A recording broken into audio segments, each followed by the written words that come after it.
أنا ودي أوصل رسالة واضحة حق الحكومة الكويتية وحق الشعب الكويتي. صراعنا مع العراق صراع حدود ولا صراع وجود؟ أنا أعتقد أنه صراع وجود أكثر ما هو صراع حدود. العراق لا يحترم أحد إلا من يمتلك القوة، وبالتالي لابد من بذل القوة. هناك مثل صيني واضح: تكلم بهدوء وبيدك عصا غليظة. العراق عرفناه على حقيقته مو من 1990، من زمان، وكان يجب أن نتعلم من أخطائنا. أعدوا لهم ما استطعتم من قوة ومن رباط الخيل تربون به عدو الله وعدوكم. حتى هذه اللحظة نستأذن منهم. من هم عشان نستأذن منهم؟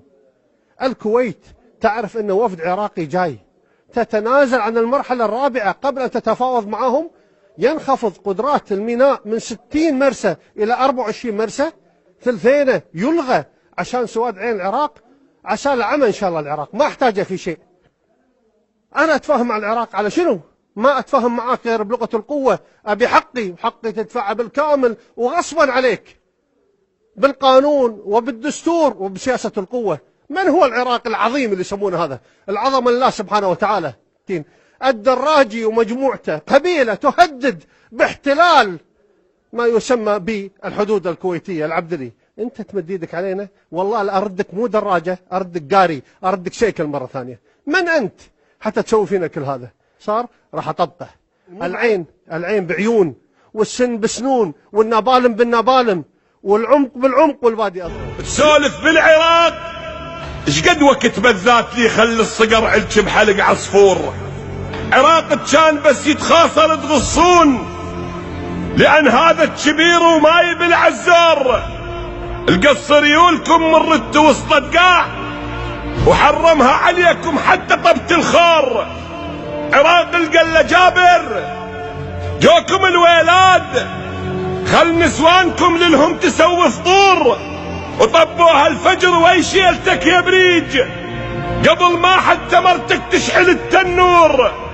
دزلكم زلم كل نشمي ولا اللاخ، كل شارب عليه متعلقات صقور، وعلقوها العقل برقاب آل صباح، وجروا شيخكم من بيته مثل السور، وخلوكم غصب مثل الغنم تمشون. اللي يرفع راسه منكم حد للساطور. علموكم درس انه الكفخ حراس افضل من علاج اللي يوصفه الدكتور، وان اللي يتعامر على العراق سنين وقال ب10 خلي الماجدات تخور، وحاربنا بنفطنا وباع جوا السوق، ويبني قصور قام وقمنا نبني قبور.